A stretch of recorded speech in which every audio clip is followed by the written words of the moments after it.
Welcome, everyone. I'm going to say a few words about Stan and his organization, and then turn it over. Dr. Stan Stahl will be our moderator this evening. He is president and founder of Secure the Village, a 501c3 nonprofit. He is also a director of information security at Miller Kaplan, which is a West Coast-based CPA firm. He has a long history of community service, having been president of the LA chapter of ISSA for 9 years, and serves on multiple advisory boards. Secure the Village has a mission to educate and advocate for cybersecurity and data privacy. Two things that stand out in my mind about that organization is that they maintain a cybersecurity resource library, which has free guidelines and checklists to enable I believe one of them is called minimum reasonable information security management practices. And they've essentially distilled many of the major industry standards into a very easy to follow guide for small and medium businesses to evaluate themselves and do a self-assessment and identify major holes in their security framework. The second thing about Secure the Village that I think is particularly impressive is their weekly cybersecurity news of the week and weekend patch report. They've got some fascinating stories that come out every Sunday about the latest incidents around the world. Aside from that, I want to point out that I've already posted to chat the link for you to subscribe to the Secure Village newsletter, as well as a link to subscribe to the AITP weekly newsletter, which has customized content. So that's at the very beginning of the chat. So with that, I will turn it over to Dr. Stan Stahl.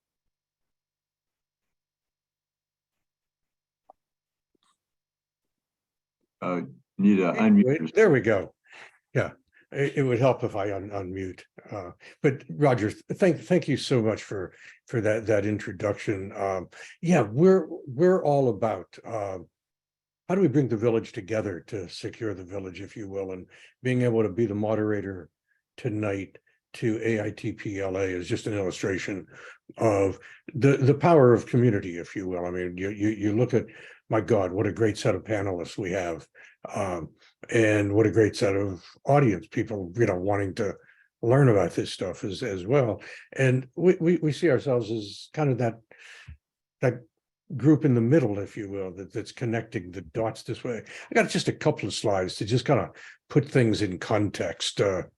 This first one, purposefully somewhat light, tongue-in-cheek, but it represents kind of the challenges we're at. With some people having an incredibly deep knowledge of cybersecurity, and other people, I was in a meeting just the other day, and I said, how many of you have frozen your credit? There were like 8 people on that call, and 2 people did, and these are, grown-ups we would expect to would know this. 2 of the people didn't know what it meant to freeze your credit. We had other people in that meeting who did not understand patching and updating.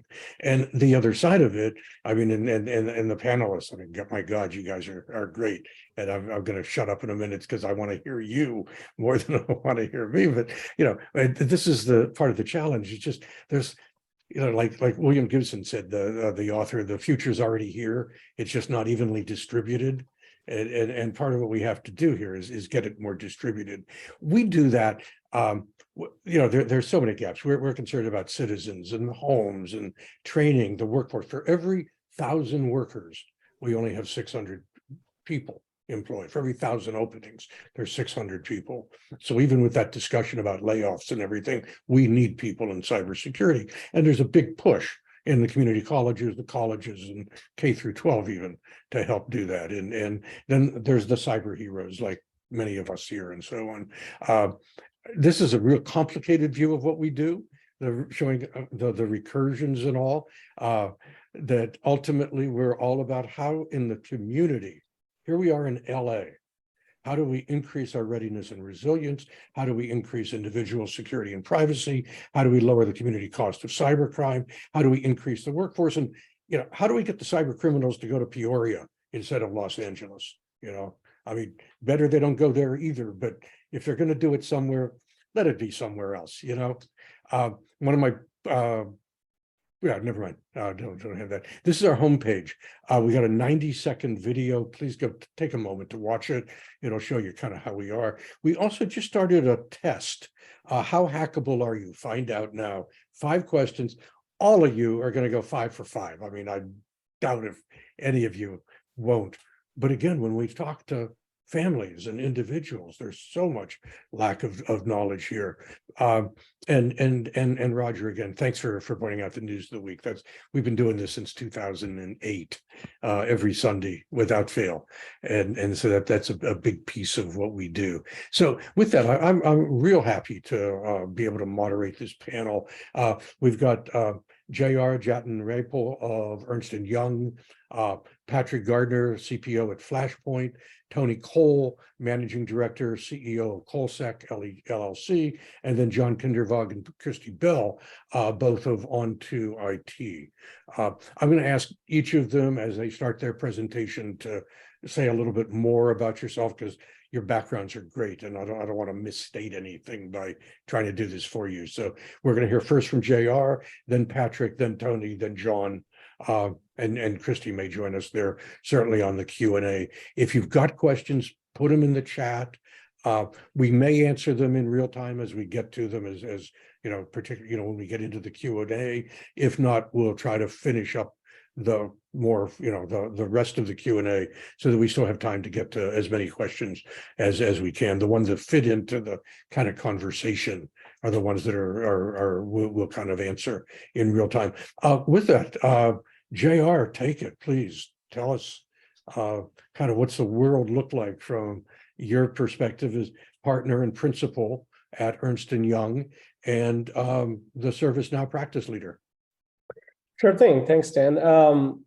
A couple of things that I just wanted to maybe highlight, and we'll get into it as we progress in detail.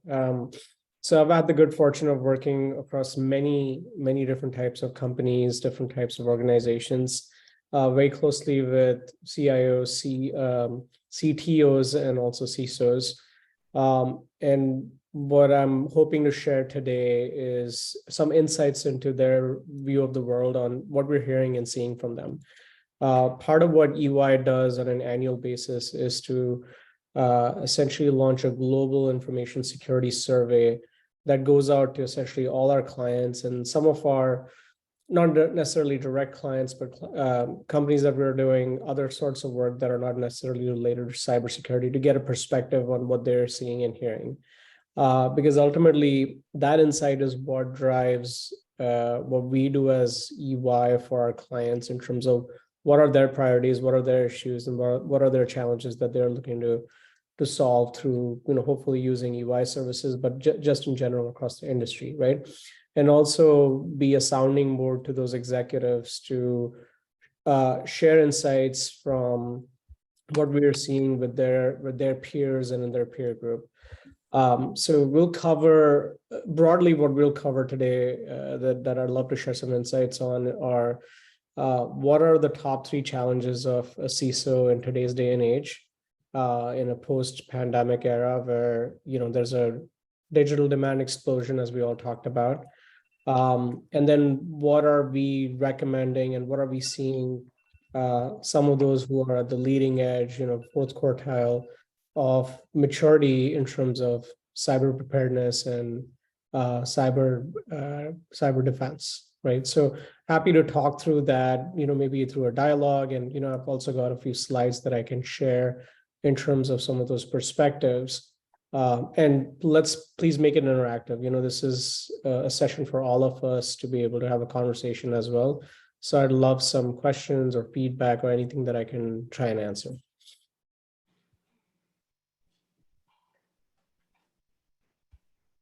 So Stan, I don't know if you want me to dig in first for my help, but I'm happy to go ahead and share my slides and get going. Definitely go ahead on that, JR. Yeah, share your screen and take us through your slides. Sounds good. Can somebody just confirm that they can see the slides? Yes, Yep. good. Okay, perfect. So like I mentioned, I think earlier, this is part of the slides that we're going to flip through are really going to be focused on what we learned across that survey. And in general, there were three key themes that emerged out of the conversation with all these different executives. The number one issue was really around knowing the amount of challenges that our CISOs have, the fact that they don't necessarily have the required funding to be able to actually launch those initiatives and make those major transformative changes that are required to be a highly mature and responsive and proactive cyber organization. If you look at that in an issue itself, about 36% of our executives that we talked to, they expect to suffer a major breach that could have been completely avoided had they had the people, had they had the tools, had they had the processes and the resources needed to be able to avoid a major breach, right? We have several examples in the news today. It's almost a daily occurrence in terms of companies either being held to a ransomware attack and then losing their customers, their consumers' data, or in certain cases were exposed by a nation state actor as well. And we see that all the time.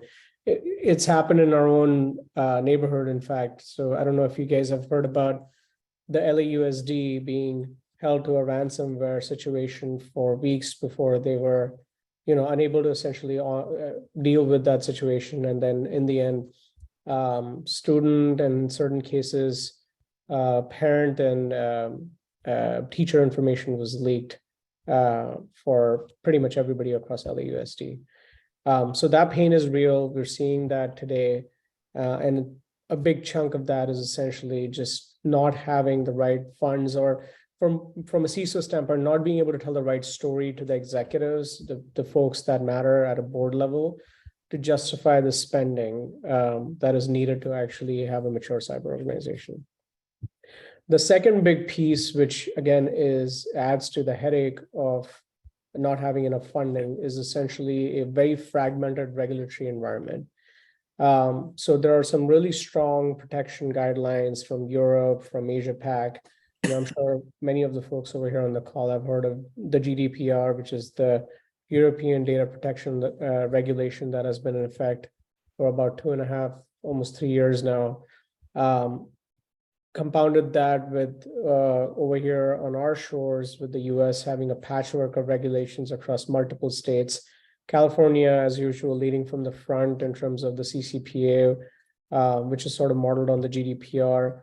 That is requiring everybody who does business with California citizens, over about 50 people as part of their employment, needing to have met all those requirements from a CCPA standpoint.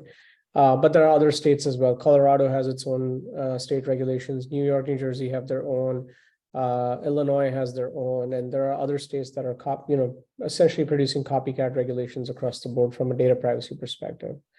On top of that, what you'll also see in the next few slides is a federal regulation actually being discussed right now, and is expected to pass and be enacted by 2023, sometime in 2023. It's uncertain based on recent changes in Congress and when it'll actually get passed, but it's got strong support from both the Democrats and Republicans in terms of making mandatory cyber-based disclosures at the board level.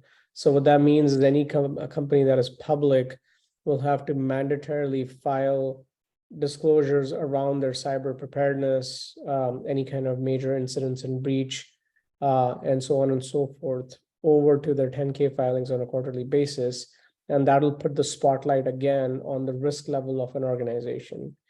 Once that goes out, as you can see, or as you can imagine, that would put a lot of pressure on public companies to actually show the progress. And companies like EY and others who are in the business of helping companies mature their cyber capability will be called upon to do cyber assessments to see whether a company's assets are secure, and that would dictate how shareholders see the risk versus value reward on their stock price.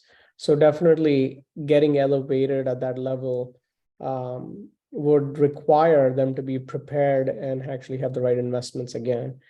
And again, based on our survey, half of the executives that we spoke to, that is the number one issue on their head, right? They're constantly worried about being out of compliance. They're constantly worried about that resulting in a drop in share price, which impacts shareholder value and then obviously impacts the ability for the company to be able to invest further into resources that are needed.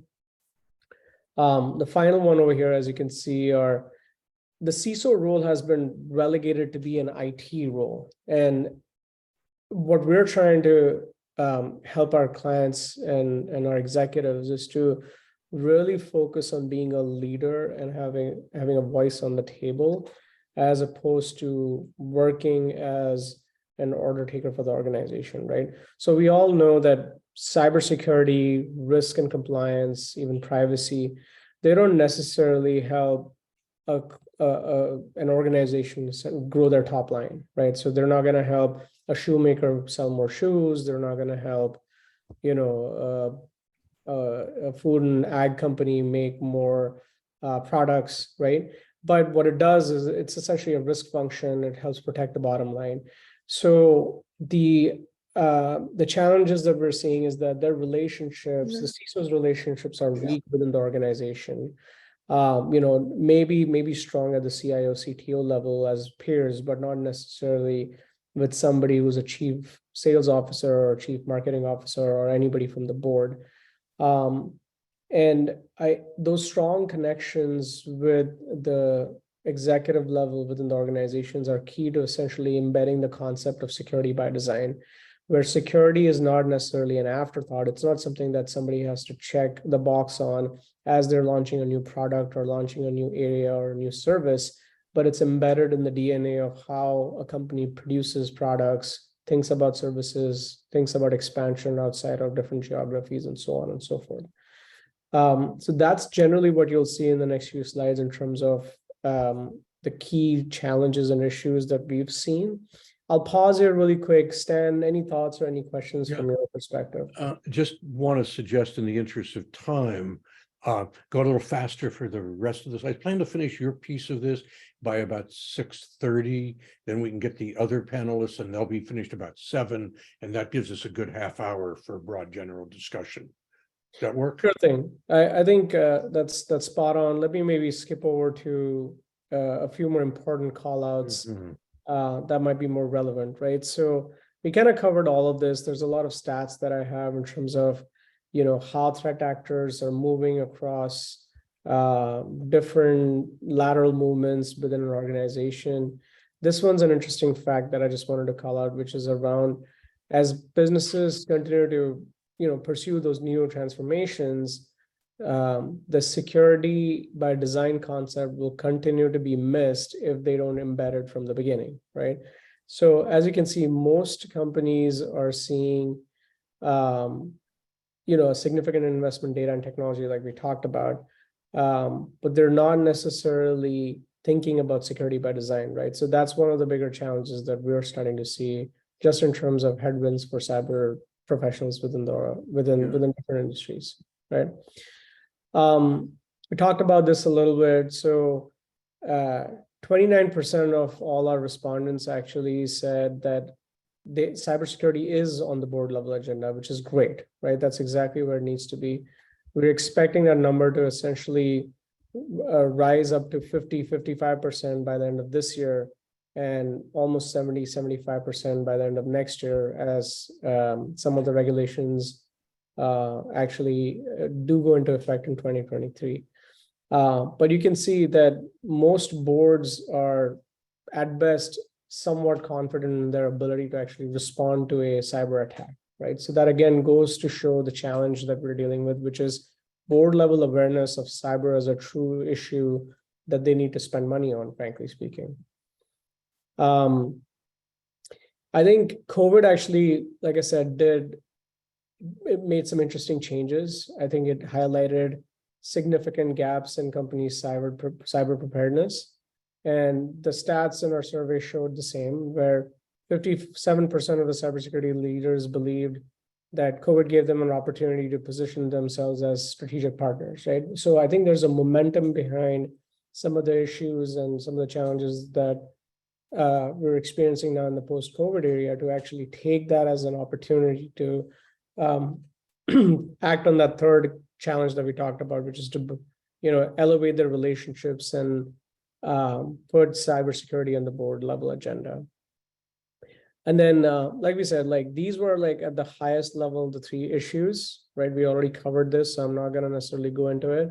What I did want to talk about a bit about what we're looking to do for that. So I'll probably skip over that content and then talk about that, right? So, for example, we talked about the regulatory environment as being a big challenge. And we're looking to help our CISOs in terms of thinking through frameworks instead of like responding to individual regulations. So as you can see over here, we're thinking about embedding privacy by design, security by design into how they create their products so that there's a left shift towards the investment as opposed to being mitigative and preventative, right?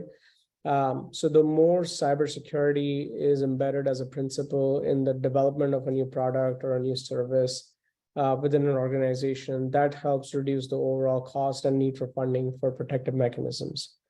There's a bigger focus in terms of raising the awareness in terms of reporting and accountability from a management consideration and showing true value out of the budget and the resource allocation that is required to fund these initiatives from a cybersecurity standpoint.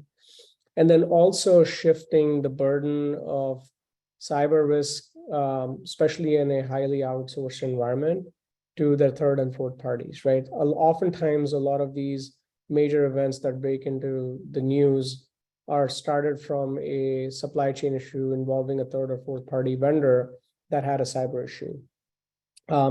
So focus on increasing accountability and being more selective and being more pragmatic in terms of who you involve in your vendor ecosystem as a partner, and what is their role in the critical value chain for the company.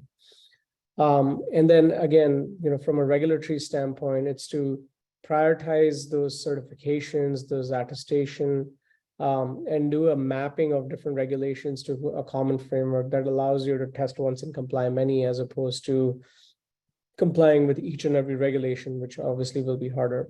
And this problem will continue to persist because of just the patchwork of regulation that we have today, unless a global standard emerges, right? So, Stan, I'll pause here. I know we're pressed for time. There are 3 minutes. I'll open it up for questions, if anything, from the audience here. First, what a great overview. Are these slides available? Can you get those to allow AITP to have them and spread them around? Because I think the data there is well worth spending some time digging deep. And unfortunately, in like 10-15 minutes, we don't have time to really do that. We'll explore some of it more in the Q&A. But I mean, this was great that way.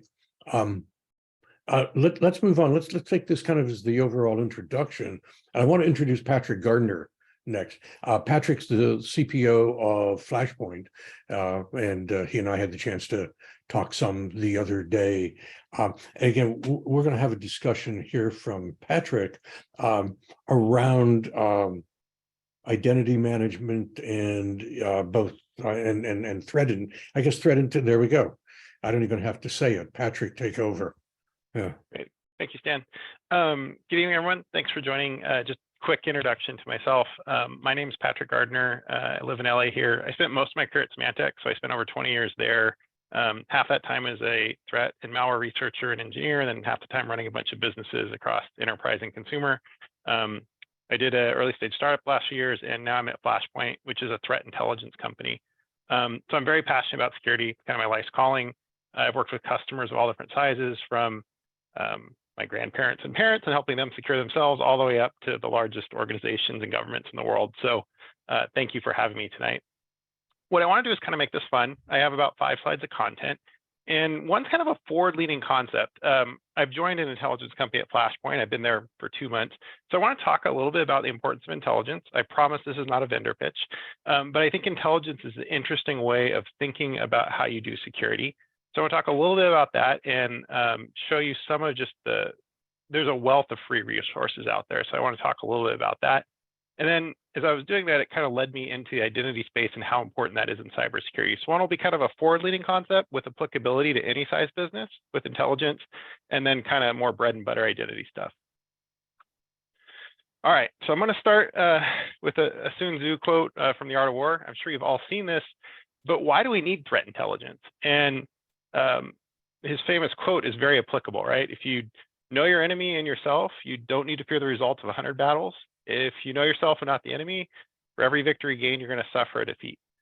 So that's the way I think about security and protection these days. You really need to know what the adversary is doing. What are they after? Why would they even target a business like yours? Why would they care? And we've just outgrown the time where if you weren't a certain size, you didn't have to worry about being attacked. So really, this is where intelligence comes in. And to defend well, you have to have some knowledge of the adversary. Doesn't mean you need to be an expert, doesn't mean you need to go buy a product. There's a lot of stuff out there, but you need to have some understanding of the threat landscape and what the adversary is that might target you. So what are some examples of intelligence? There's tons and tons of intelligence out there. You'll see cyber threat intelligence. So this is a lot of what I do in my day job at Flashpoint, deep and dark web intelligence and forums, card shops, ransomware forums. There's all kinds of intelligence around vulnerabilities and exploits. Fraud, all kinds of different fraud from brand impersonation, phishing, stolen identities or credentials, both from the consumer side and the enterprise side, credential reuse. There's all kinds of intelligence around geospatial intelligence. So when you start looking at physical security or other events, you start looking at the real world outside of even cyber.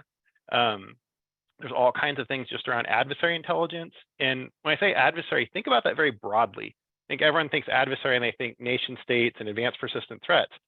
There's a lot of just run-of-the-mill cyber crime that's criminal organizations, botnets, or just even hacktivists, right? You know, the DDoS attacks, unfortunately, are still out there and real.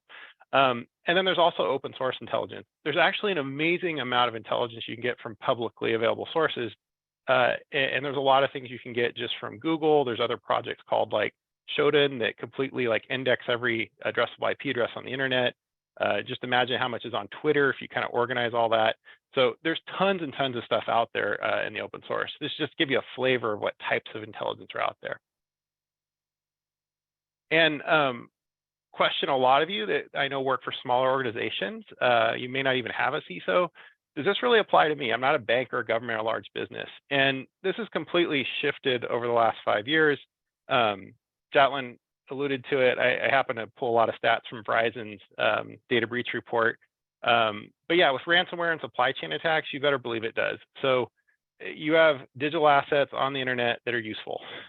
Whether they want to set up Tor exit nodes, whether they want to do ransomware, there's tons of ways for them to monetize or use your brand. I remember many investigations I've been a part of where we traced back an attack. It ended up being a point of sale machine at a very small retail shop that had been compromised, and that was actually where they were bouncing off things through a VPN or a Tor exit node through. So it impacts all levels of business. If you haven't looked at some of these open source things that are out there, like the Verizon data breach report, they have whole sections per industry or segment, so you can kind of customize it to what's most relevant for you. And they're pretty short, like 13-page reports. And just to give you a little more of an idea, everyone putting out this report obviously have a reason for doing so. Usually it's related to part of their business. So just a sampling of some of the bigger ones. There are many, many others. Jatin was showing you some of the data that EY puts out as well. Some of the ones that I find useful are the Verizon one. IBM has a data breach report, and that's from a different perspective, really looking at incident response and breaches and what they see. The traditional security vendors or the largest security vendors, CrowdStrike, Sophos, they also have very good ones that go into some of the technical attack space, the malware space. A lot of these reports are long. Some of them, they range in flashy infographics from being like 20 to 100 pages. But I highly recommend, like as professionals, especially on the IT side, you should read 1 or 2 of these a year just to get a lay of the land. And these are free, they're out there, and they're pretty high quality. They're, you know, they're 20% marketing, but 80% like genuine research and looking at what's out there. So just to build on that a little bit more, as your security needs grow, there's a lot of commercial intelligence offerings, and this is what I do for my day job. These solutions actually give you access to all the data behind those reports and the intel. So companies like this, like Flashpoint, Recorded Future, Intel 451, we all have differences, but we specialize in the intel cycle and tradecraft. So we know how to find things that are and index everything that's publicly available, everything that's not. So we spend a lot of our time getting access to all these underground economies and forums, be in all kinds of different mediums. So it could be on Telegram or Discord or QQ or just underground dark web forums. So you get a lot of different things out of this. You get like amped up. If you wanted to get like analyst report of the week, we publish those pieces. We publish things just around like what's going on in Ukraine. We have whole things just around compromised identity and credentials. So there's a lot more depth here if you need a higher security sophistication and intelligence. And the nice part about intelligence, I think it's really an emerging area, because as our compute environments and attack surface keep growing, most businesses in any size scale will start having things running in Azure, some things in AWS, maybe some things in GCP. You're going to be using 10 to 50 SaaS vendors. How do you deal with all this and all the different device proliferation that people have? Some you may own, some you may not. Intelligence gives you a good way that goes across kind of all those pieces to truly understand the attack surface, not tied to a specific service, cloud provider, or device. So I mentioned a lot of the intelligence we do actually is around identity and credentials. So I wanted to talk just briefly about the importance of identity. So shifting a little bit just from pure intelligence to identity. Identity is increasingly becoming the attack vector of choice. So as more and more, it's gotten more and more difficult to compromise systems. We don't see as many like Windows rootkits anymore where you can get kernel level access. That takes stringing together 4 or 5 vulnerabilities. They're still out there, but it's gotten harder and harder.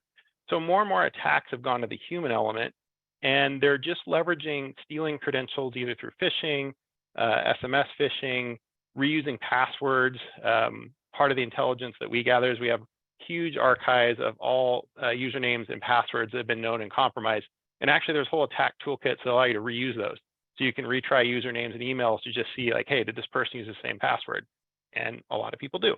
And again, I just pulled some more stats from the Verizon data breach report.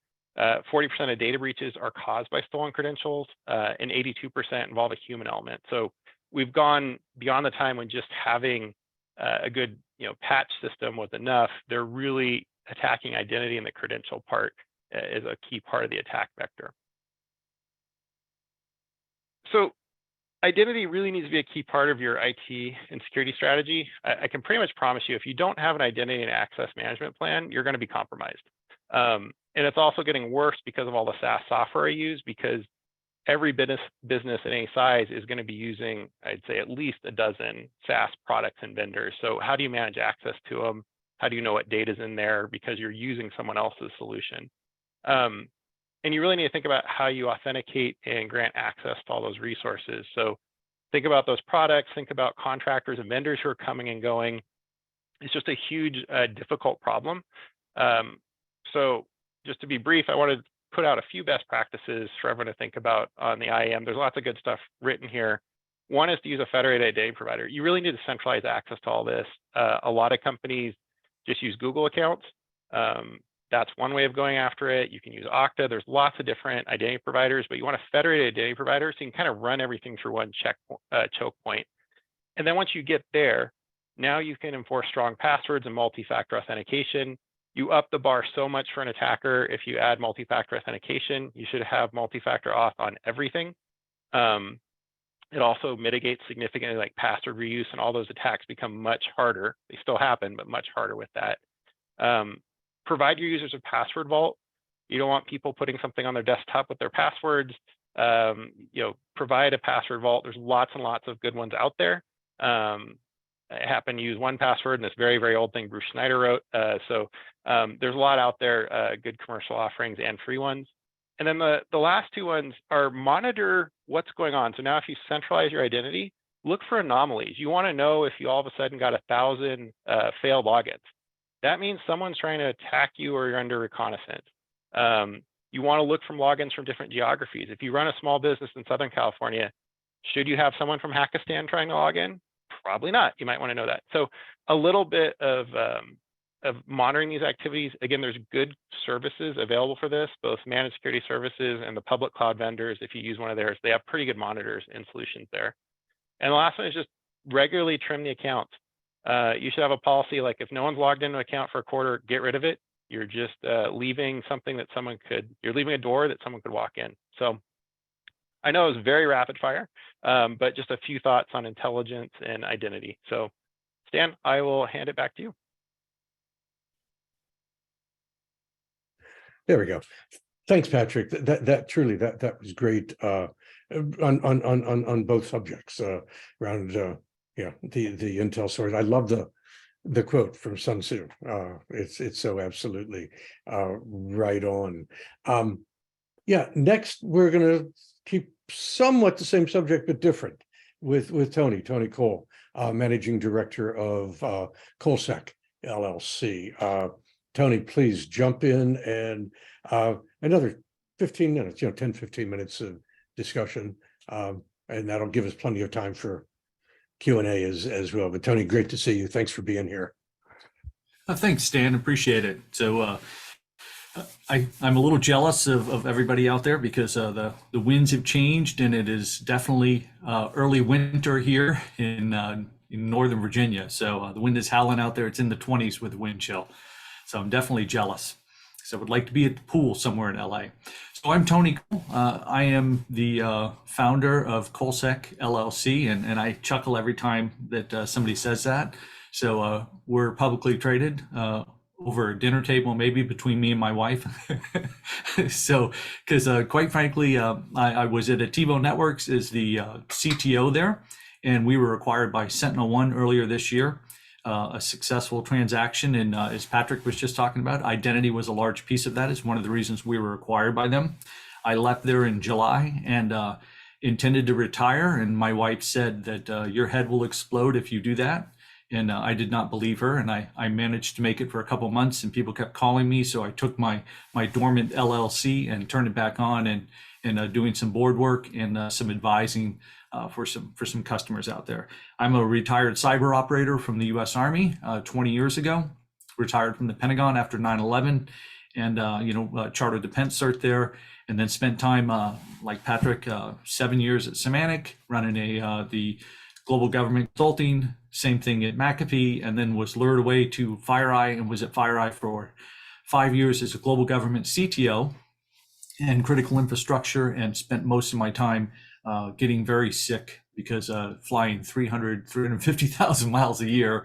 So talking to very large companies and governments around the globe. So in advising them on what they should be working on and what they should focus on. Left there a few years ago and went to Ativo Networks because I wanted to get off the road, and was successful at that, and spent 4.5 years at Ativo where I had a blast doing deception and something that was near and dear to me from my days at the Pentagon, where we brought in honeypots long ago and working with the HoneyNet project. So, I do a lot of work with boards, and that's some of the things that kind of drive what I wanted to talk about today. And one of the really fun things for me, and this is going to be a little bit of tongue in cheek here, is that I can talk now because I have literally no restraint on me. So I don't work for a large company. I work for myself, and can kind of say what I want to say in this. So one of the things that Stan and I and Roger and others talked about was, I bring up cyber threat reports. I've been reading these for many years, tons of them. And I think it's really important, especially at a small business, and Patrick set this up well, and RJ had some great comments on it as well. There are some really great reports out there. There are some that, are just a notch above garbage. And there are many out there that you have to look very carefully at, to ensure that you're getting value out of them and not, focusing time where, you're wasting your time. There are hundreds, if not thousands, released every year. I'm totally serious. If you talk to VCs, they'll say estimates of around 3,500 security companies around the globe. And it seems that at least a third of them are churning out security reports. So take that with a grain of salt. It's very hard to ascertain, the value out of them unless you're looking at some of the big, really good ones. An open search, you can see, returns 88,000 results now, on cyber threat report as a search term. Limit that to 1 year and you get over 8,000, that come back. And obviously, tongue in cheek there, you can't read them all, but you should be reading some of them, and that's really important because they can be very beneficial to your business. And yes, I'll answer right up front, if you tune out and go get a drink, they do provide value, some of them, to practitioners, and you should be looking at them. Here's a relatively new player on the block, and I think it's important to look at this one because they're the biggest player out there, and that's, Microsoft. Microsoft surprised everybody when they came out with, I think it was called Vision, I'm pretty sure it was Vision, year before last, I think it was. And in that they did, their first comprehensive Microsoft Digital Defense Report. Now they've been doing security reports for a long time, Microsoft has, but this is one where they really consolidated everything. This year's full report, is 114 pages. So my point, as I stated earlier, so many reports, so many large reports that you need to know your business well and where you can find value, and where it's applicable. There may be, in the Sophos report that Patrick mentioned, there may be some interesting information into you for your business, but it may be a lot more interesting if you're running Sophos products, where it can relate to you. Almost everybody's running Microsoft products. So this is a really good area to start in. And, some Twitter accounts you should be following, like the Mystic account, Mystic 2 accounts, Microsoft security accounts on Twitter, really important. But there's really good information in here. And again, like I said, I won't say garbage, but questionable, because they're really selling more. And all of these vendors, when they're doing a report, they want you to read their report. They want you to look at their report. So they're going to kind of twist things here and there, in a few specific areas to really make it look interesting. And the one with the question marks on it, for anybody that's been in the industry for a while, can chuckle when you read that. The advent of cyber weapon deployment in the hybrid war in Ukraine is a dawn of a new age of conflict. Really? Because we've been talking about this for a very, very long period of time. We've seen facets of this for a very long period of time. Microsoft goes on to talk about information influence operations. Well, guess what? So I was actually talking about information operations with a different name in the military in the 80s, the 1980s. We just have the internet now to release this instead of dropping pamphlets. And yes, obviously it is hybrid. It's changed because now you can do the information operations piece. No politics, of course, but when you look at information operations influence in the political sphere, that can have a significant impact. And not just against the United States and the United States doing it to other nations, but the Chinese doing it to the United States doing it to the Chinese. It happens a lot. So when you take Russia into account, Russia's really one of the first companies to do it in mass, where they're doing information operations, they're doing attacks on infrastructure over the internet, and then they're doing physical conflict. But it's not the first. So, but nevertheless, it is the first one, in a large scale war that's really happened. But pieces of this have been going on for a long period of time. So, and it's kind of overblown here, I think, is the advent, how do they phrase it? The advent of cyber weapon deployment. So, well, anyway, but besides that, there's really good information in this report. And I think that's the important piece on this that's very, very interesting. And that's the exclamation points. If you look at what Tom says, who's a great guy, adopting good cyber hygiene practices is the best defense and can significantly reduce the risk of cyber attacks. I suspect everybody in this call knows that, but nevertheless, that's an important point to think about. If you're not doing cyber hygiene, you're not doing your job. Or somebody in your organization is not doing their job, but that's a critical piece. We need to do it at home. We have to do it at home on a regular basis, or we're going to have a lot of challenges. If you look at the bottom right, human operated ransomware targeting and rate of success model. That's really interesting to me. The fact that, somebody could target 2,500 organizations, and on average from the data Microsoft sees, and they see a lot of data more than anybody else, one falls victim to a successful ransomware event. I wouldn't hedge my bets and not be doing my due diligence and ensuring that I've got the right cybersecurity posture and my team is trained. But nevertheless, that's an interesting facet. So, and you need to be prepared on that. If you're a CISO and you're having that conversation with your board and somebody shared this data point with them, they may be going, well, I don't think we're going to get hacked, and we're cutting your budget because, 1 in 2,500, what are the odds? So either way, you need to be prepared, and there's some really interesting data. And I do like, their objective with the report right up front, the fact that they're trying to illuminate, the digital threat landscape. So I think Microsoft really gets some kudos, for the money they've sunk into this space and trying to improve cybersecurity. So I do give them credit for that. And as Patrick said very well, there is a bit of marketing twist in every report that you read, and you just need to be cognizant of that, as you read through this. Two more really good points in this, I think, that you really should be looking at these pieces today. Ransomware is really playing havoc with a lot of organizations across the United States today, and we all know it's happening to small businesses, to school districts, to water plants, to utilities, to banks. It's happening to everybody. So looking at some of these reports on the data that Microsoft collects, and if you look through this report, even just the executive summary, which if I remember right was 11 pages, so you don't have to read all of that, and then you can pivot into the pieces that you want. But they have 8,500 security professionals, Microsoft, according to the report. That may be stretched a little bit, but nevertheless, they see a ton of events because the metadata that they gather, provides great value back, and can help us better understand what the adversaries are doing. What's unfortunate, of course, is what we all know is that Microsoft can't stop all of this that they see, but nevertheless, it's really important to look at it from the data set they gather and to look at what they discover looking at these data sets that can make us better defenders of our environment. And I think that's the really important point, is to find the reports that are important to your organization based on what vertical you sit in, what type of infrastructure you have, what type of security team you have, what products you have running in your environment, and then start doing some comparisons to make sure, absolutely sure, that you're doing the best job that you can do with what you're given, and how can you improve that. So if not, you're going to become a victim sooner or later. So, and this is really kind of a summary on here. Threat reports do provide great value as long as you remain aware. Company is looking to sell to you. All of these companies are looking to sell. And I don't blame for that. I was in the sales world as a CTO and as a consulting leader for a couple decades.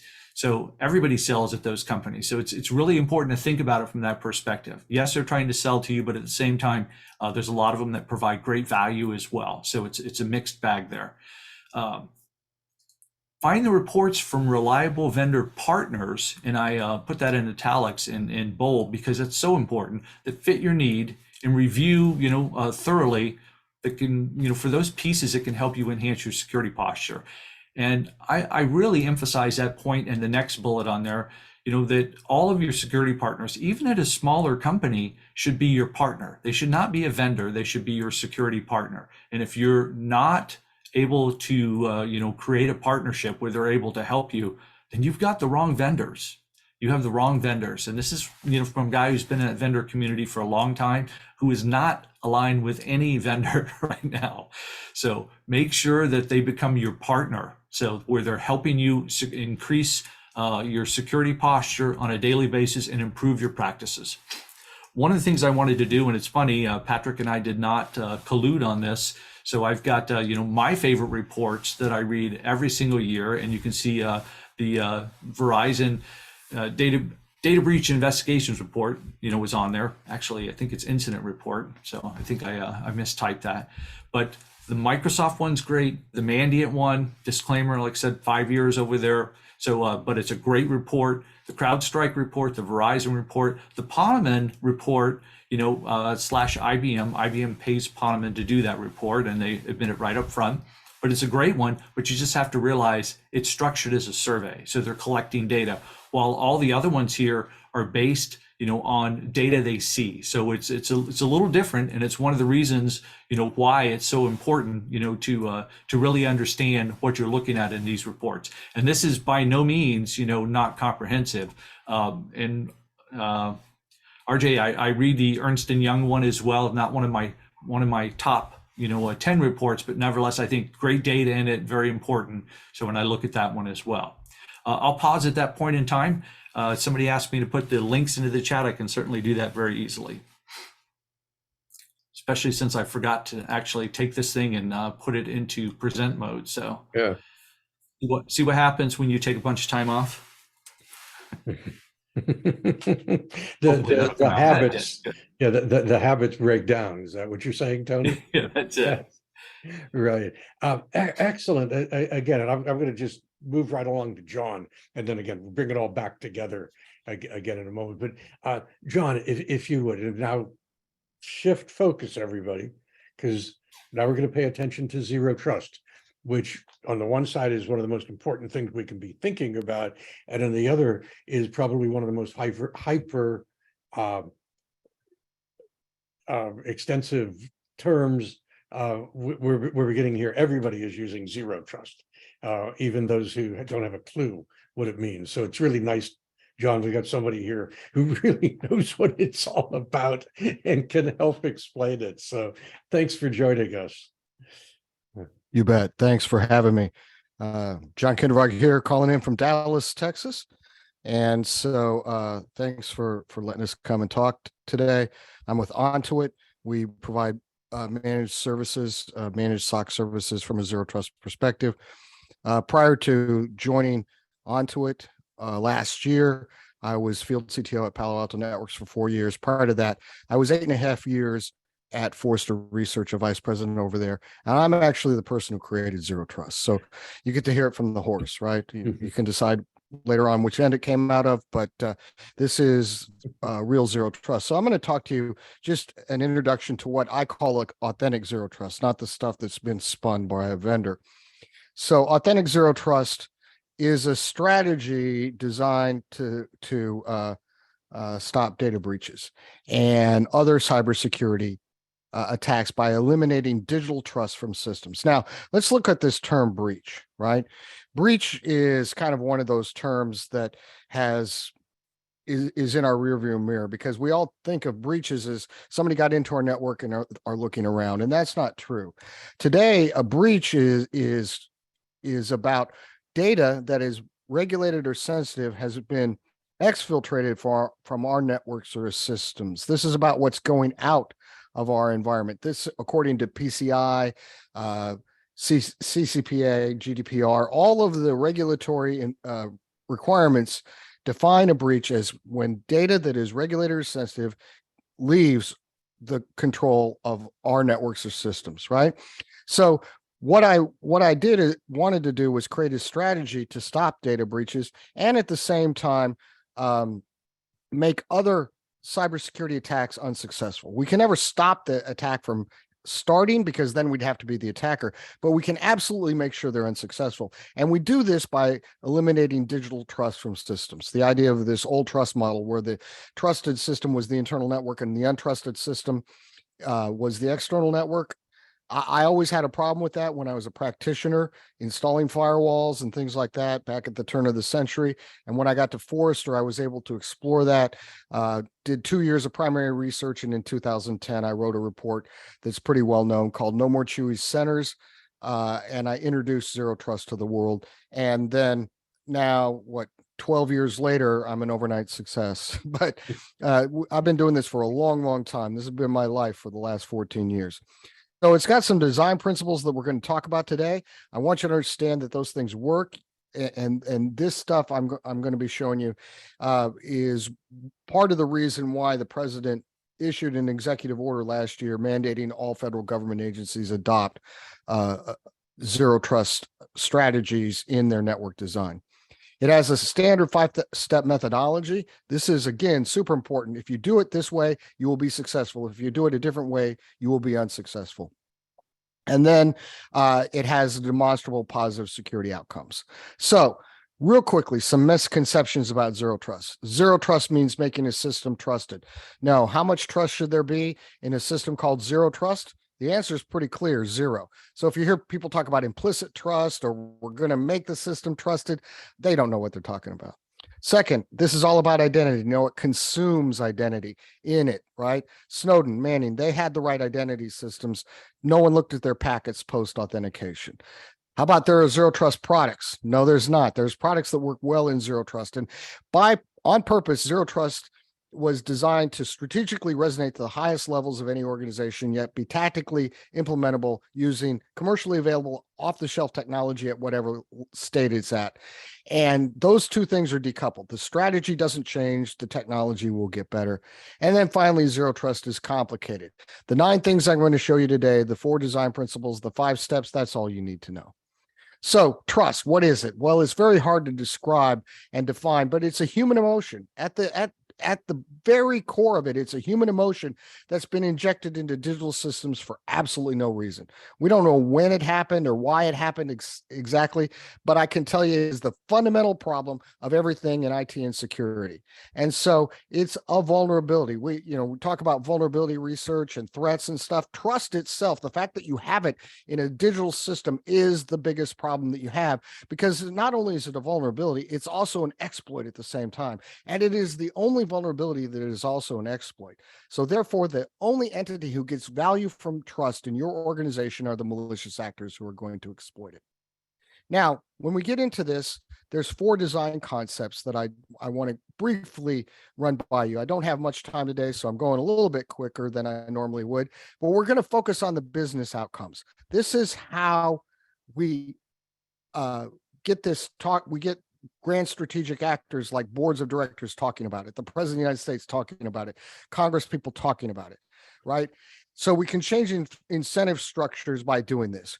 You need to know what your business does if you're going to be successful in cybersecurity. You need to know what the grand strategic actors want out of cybersecurity.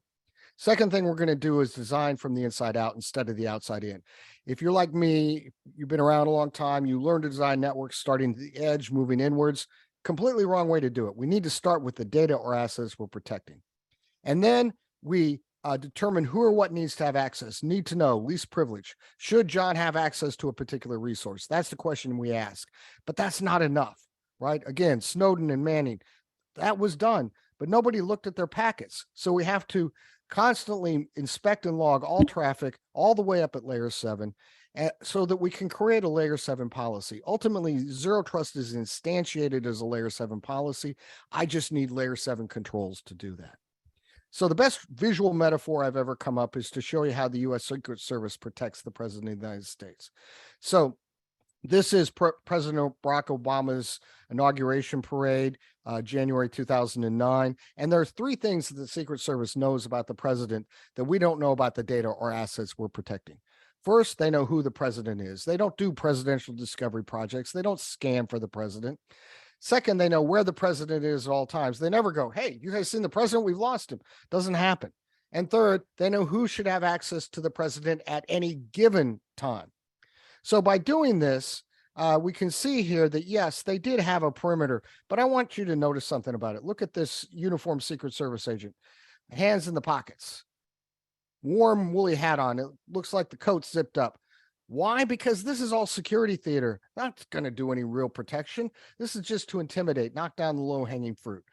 The real protection is being done down at the bottom of the screen at what I call the protect surface. This is the inversion of the attack surface. I can shrink the attack surface down orders of magnitude to something very small and easily known called the protect surface. And the Secret Service does just that. Who do they need to protect? The president, his wife, and his 2 children.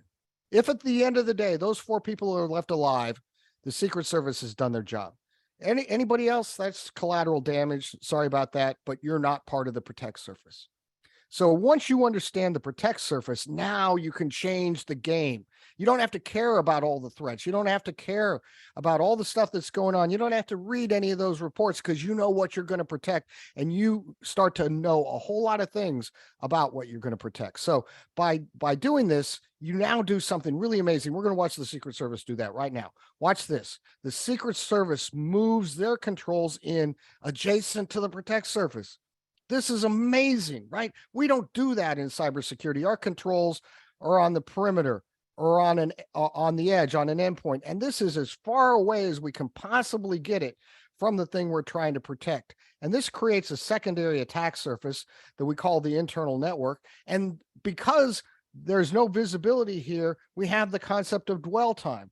The concept of dwell time, where attackers are inside of our systems or our networks for days, weeks, months, sometimes even years without us knowing about it, is because the controls are in the wrong place and we're focused on the wrong thing.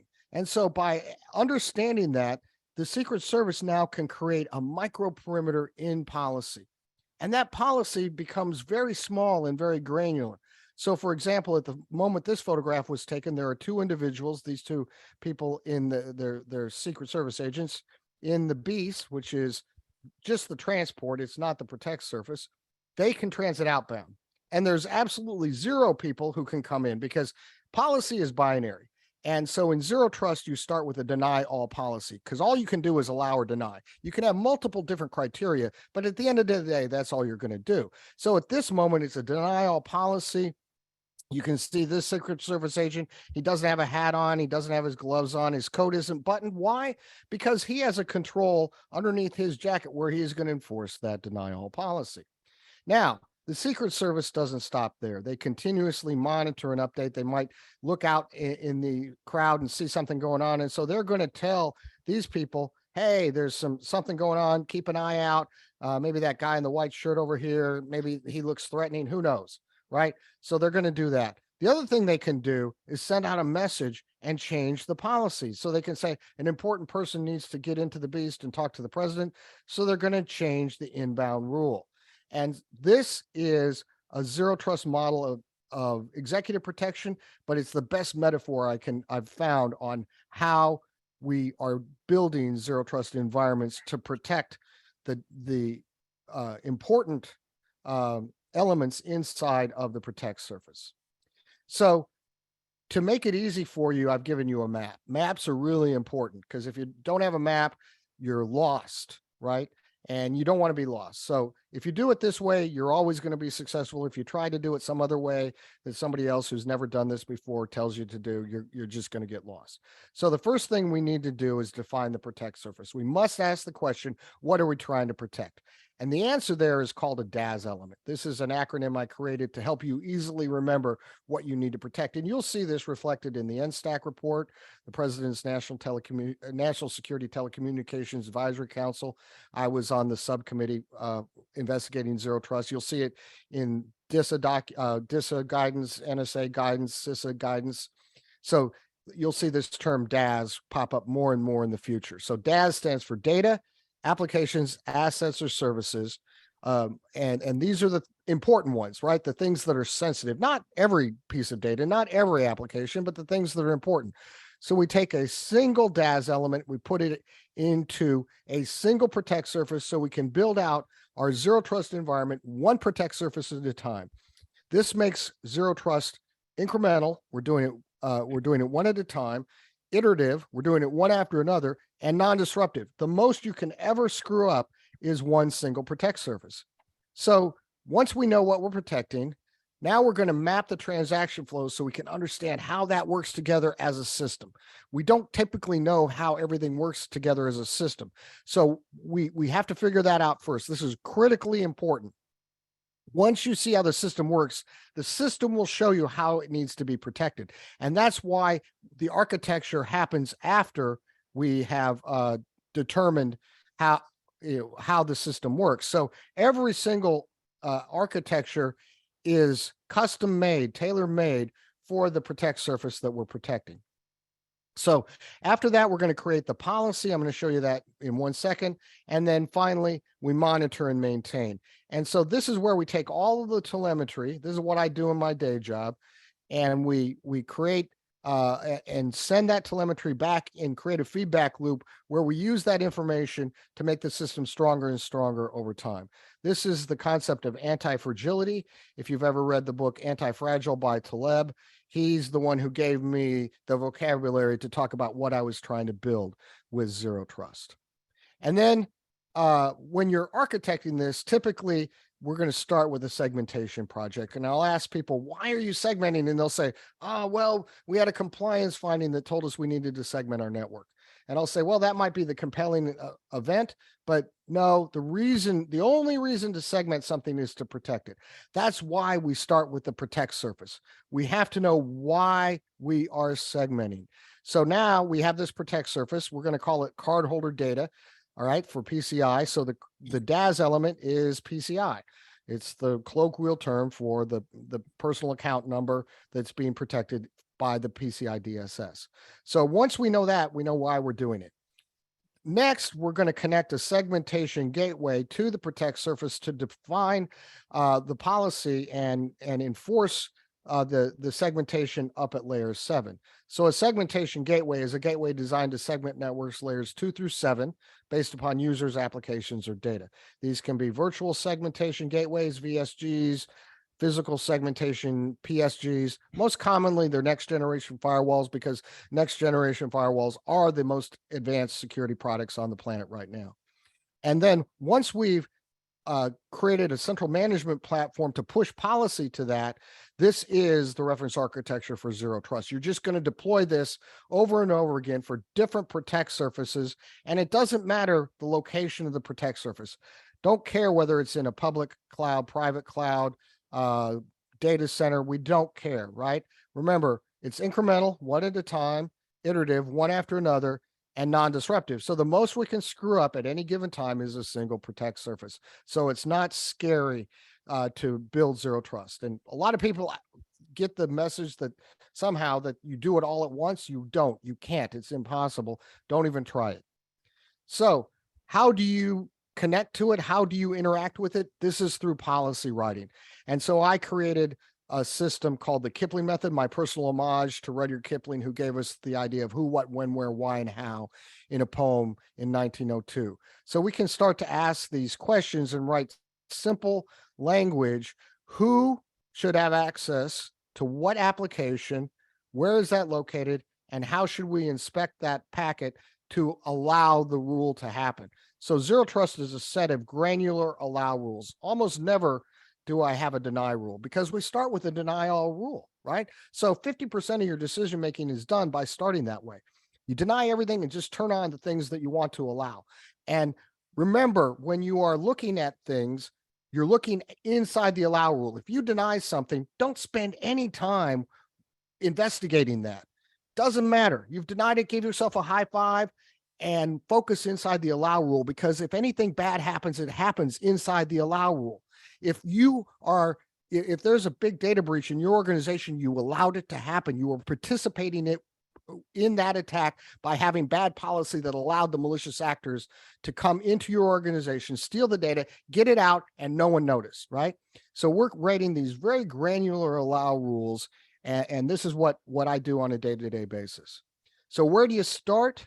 Well, I created this thing called the learning curve inside the Pentagon to help the military understand how to deploy Zero Trust. So we look at the sensitivity or criticality of the protect surface versus the time on the Zero Trust journey. And so early on, we're going to do what I call learning protect surfaces, things that have low sensitivity so that we can have a safe place to learn how to do it. And after that, we'll use some protect surfaces that have more sensitive data DAS elements, but still not mission critical. I call those practice protect surfaces. You get to Zero Trust the same way you get to Carnegie Hall, practice, practice, practice. And then once you've done that, you'll focus on your crown jewels, keys to the kingdom, high value assets, whatever you call them in your organization. And then once those are deployed, you can focus on things that are less important. But eventually every company, every organization can define, hey, the stuff here isn't important enough to go into zero trust. We don't have to protect everything the same way. And so I see a lot of people spend a lot of money on things that nobody wants to steal. Don't protect things that people don't want to steal.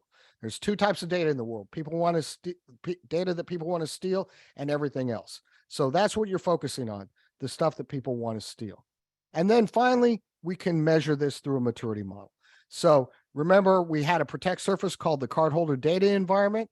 We had a DAS element called PCI. So we fill this out for each individual protect surface, and we can define, oh, well, we know the DAS element, right? Because there's a LUN formula in PCI. So we can easily know the data we need to protect. But maybe we don't really understand how it works that well. We've done some basic architecture to meet PCI requirements.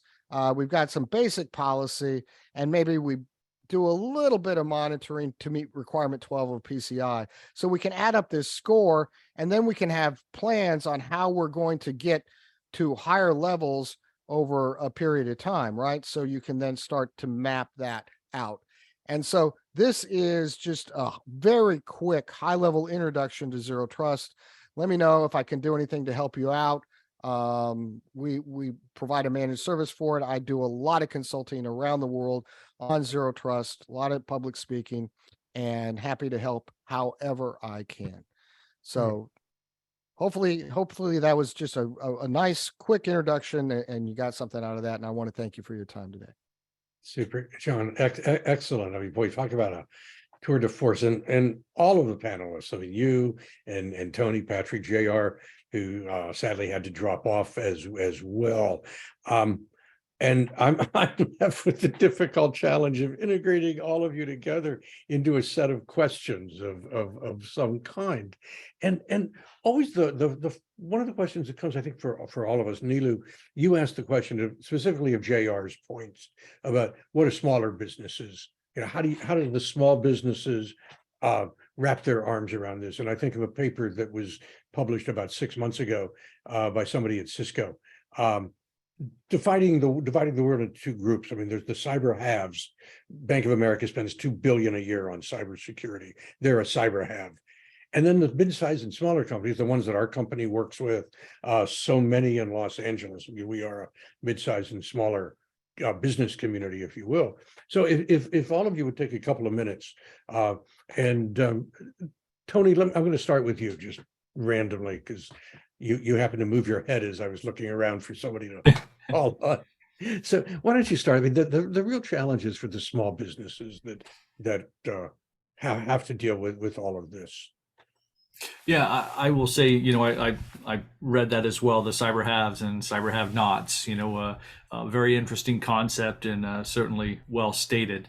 I was really frustrated a number of years ago when DHS, before CISA existed, overstepped their boundaries a little bit by putting out an RFI. And, you know, quite frankly, I love the concept, and it was, you know, the industry beat them up pretty quickly, but it was, and I can't remember the exact details on it, but it was all about focusing on small business in the United States. And we all know, you know, there's around 3 million small businesses here, and it is the core of employment for the United States. And people don't think about that when you listen to Wall Street, but it's true.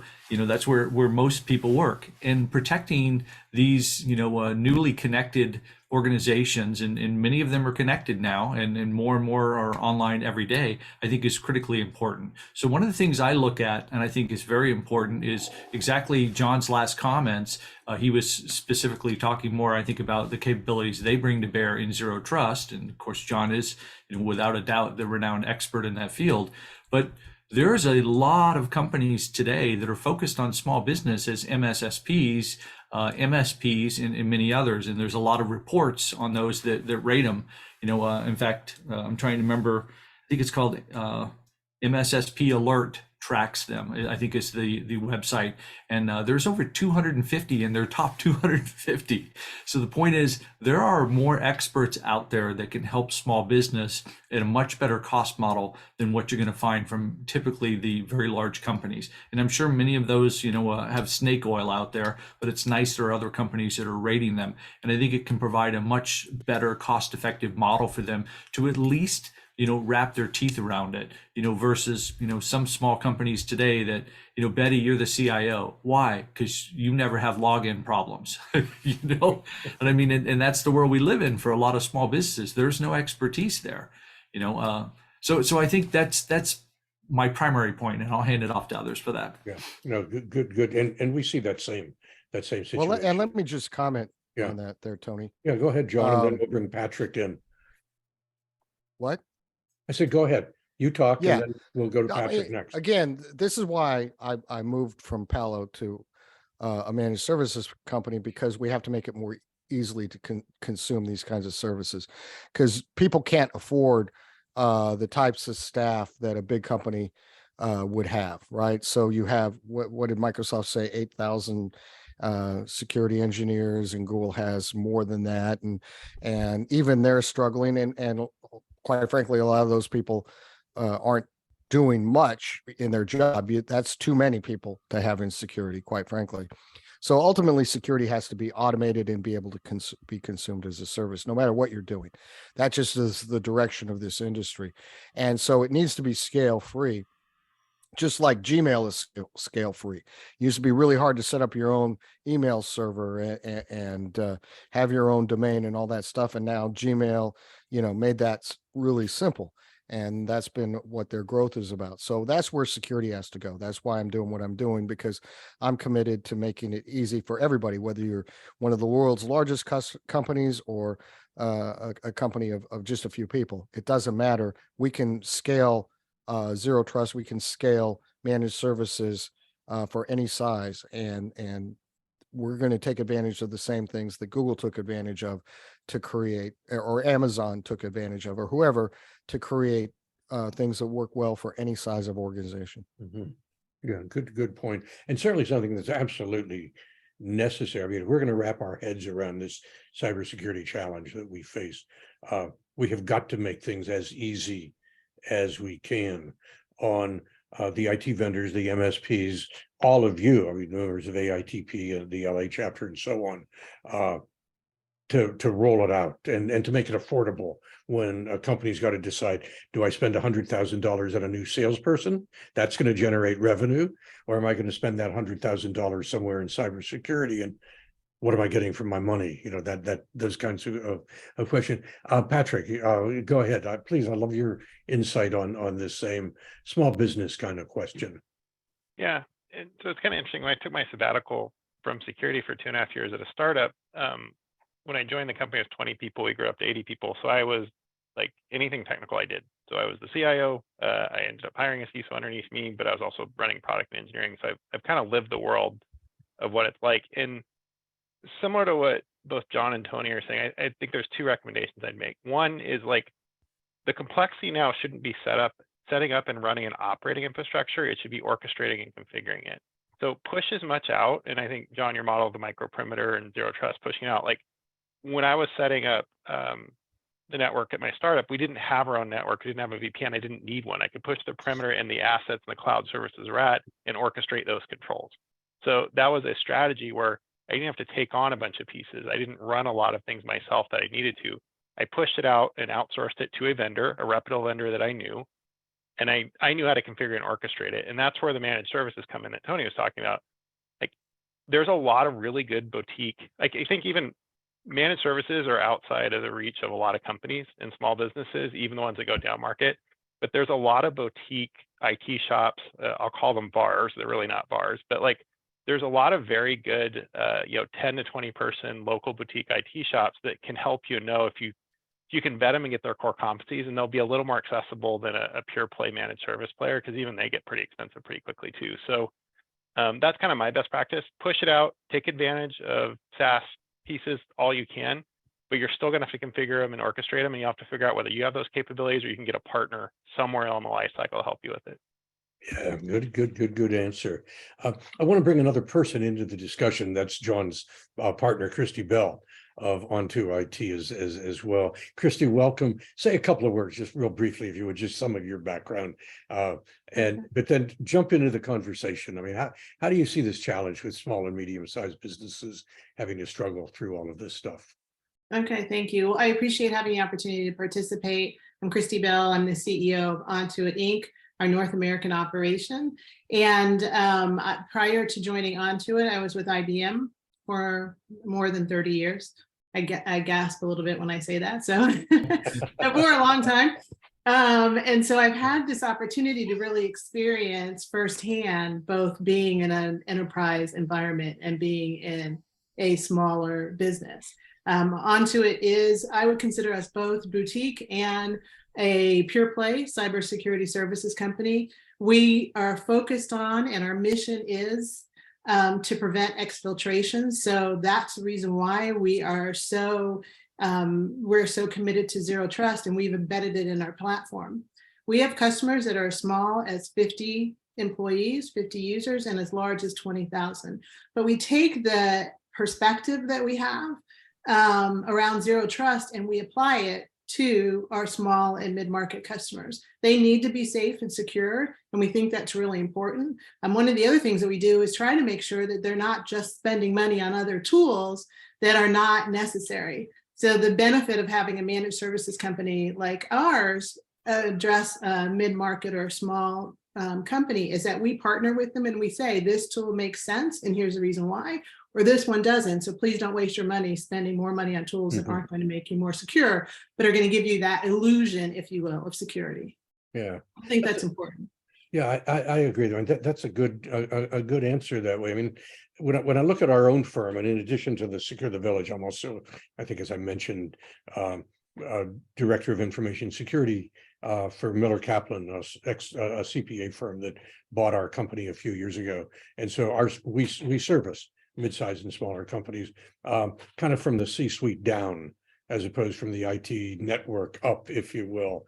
And that means in part, we're always working with MSPs, with IT vendors across a range of capabilities and practices, and then the particular tools that they happen to use. So it's always that question. I see it, John, somewhat your curve, you go up and then you begin to slope down it as well, becomes the operational achievement curve, if you will, as we work with clients. There's that initial part that's a big climb, but then once you get over that hump, you're on the downside. In the few minutes we have left, I'd like to open the questioning to all of you. I mean, there's 18 of us here. Put your hand up. Michael, you've got your hand up. You go first. Go for it. Thank you. Well, first of all, excellent presentations by everybody. This was far exceeded my expectations. So yeah, great job. Really enjoyed it. Got a lot out of it. Now, a few things stood out to me, and that was the stat, like 88% of attacks are involve the human element, and attack vectors are increasing to things like supply chain and I mean technical, but not in the realm of like networks and infrastructure like that. So what, employing something like zero trust to a supply chain, employing something like zero trust to humans who employees who, oh, that's a cute cat picture, let me double click on it, and all of a sudden they've got shell access. What are some of the strategies that are out there to mitigate those threats? Yeah, I mean, it works for any DAS element, right? So for people, I mean, for example, the cat pictures, you would have something where you're controlling their internet access, doing your RL filtering, putting some of the controls in place on the edge, that kind of stuff. For critical infrastructure, I've done a lot. I've done power plants, I've done wind farms, I've done all kinds of things. It works for that because everything has to be connected. The fact that we have TCP/IP, we know how it works. It has limitations on how it works, and we can see everything that it's doing, gives us some advantages in terms of protecting somebody. So one of the reasons we haven't been successful in cybersecurity is the networks were created before there were threats, right? So Robert Morris, who created the Morris worm, which is, I guess typically considered the first ever cyber attack, arguably his dad a few years before testified before Congress that we need to start thinking about protecting this thing called the internet. And the internet was very small and no one thought it would be this big, and no one realized how the things that make it work well would also make it easy to attack. And so, yes, we can apply that to any problem. And I mean, the problems that I've worked on are just crazy. Some of them, mainframes, X25 legacy networks. It doesn't matter what the DAS element is. We can do it because we're focused on what needs to be protected. And that complete inversion of how we think about cybersecurity is the fundamental mind shift, but it really resonates up to the C-suite. So again, it creates a new set of incentives that allows people who know what they're doing in cybersecurity to feel free to do it. One of the problems we have, and you saw this at Target, there were people at Target who said, just pull the plug, but other people were afraid to do it. They were afraid to stop the bad things because we might stop some good things and then we'll get into trouble, right? So that you always get into trouble, you don't get accolades for doing the good things you do every single day, right? You clicked on that web link and got something done and made some money for the company. But you clicked on that one bad thing, you're an idiot, and that's just not how we should be responding to the problem. So we can have a huge cultural shift by adopting zero trust in all the places that you mentioned, Michael. Yeah, and keep in mind you're limiting the blast radius, right? Because you have that person who only has access to certain DAS elements. Yeah. And so if they click on a link, there's a small amount that gets impacted as opposed to this trust everything that's inside the network. Yeah. Patrick, Tony, you want to pick up on that at all, or go on if we have another question? I agree with John's statement completely. So I've done a lot of work with utilities, with Department of Energy, and I'm actually the advisor to the OTI SAC. So and we've had many conversations about this. I think he's spot on. Okay. So any problem can be solved when you're thinking about what you're trying to protect. Yeah, fundamental. Patrick, yeah. Giving people context and behavioral reinforcement is also important. So, like all the major email vendors, both the security ones as well as the built-in platform providers, they will allow you to easily differentiate whether you have like a email policy, like a DMARC or DKIM violation, whether it's from external. And then you can also put people into training programs if you want to go more complicated. There's all the phishing simulation and pieces so you can know who does it. So like you could also dynamically change your perimeter and controls. We always joked, we never did it, about if someone failed 5 straight phishing simulations, we'd remove their ability to send external email to really put a perimeter on them. We never pulled the trigger on it, but we thought about doing it. We did create a wall of shame, which did fix that at one company. But yeah, there's little things you can do. I think behavioral reinforcement, because like at the end of the day, it's getting easier and easier to fool people than it is to fool systems. Like that's my thesis of where we're at right now. And so like as you apply these models like zero trust, like putting more perimeters around the person and reinforcing them is more what we need to do. Yeah, you remind me of Bruce Schneier's comment that amateurs attack systems, professionals attack people. Yeah. OSI level 8, right? Like the carbon line part at the top, the weakest part. So. Yeah, exactly. Well said. Roger, do we have another question? Do we have time for another question? I'm looking at the clock and it's 7:32. It's time for dinner and/or wine or both, whatever, for some of us. But if there's more questions, happy to keep going. I think the level of discussion is pretty intense and it's pretty interesting to me. So it depends on the appetite of the panelists and the audience if there are more questions. I know, I had one about there were some questions that went on in the chat about password vaults. I thought it was pretty interesting that John was talking about eliminating digital trust from systems, because I remember in the very beginning, when I was learning systems, systems pass, like internal systems within a company pass some kind of token or something to for this second system to recognize that it's an acceptable system to communicate with. And your concept was a little different. I find it pretty fascinating. We've gotten so much varied insights from the various panelists tonight.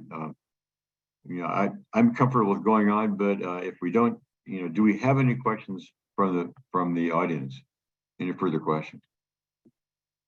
If there's any, you can yourself.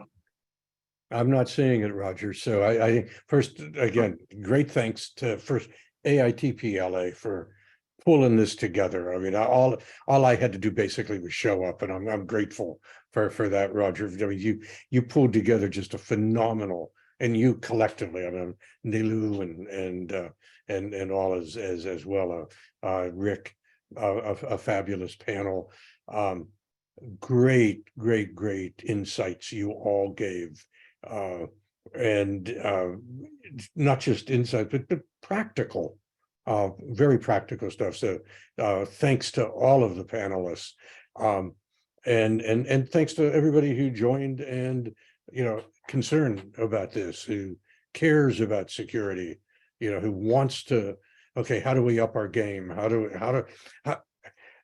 we move LA from having more reported cybercrime than 40 states to where LA leads the nation in reduction of cybercrime? I mean, that's part of our vision. I mean, and it's events like this that spread the word, that give us the opportunity to get there.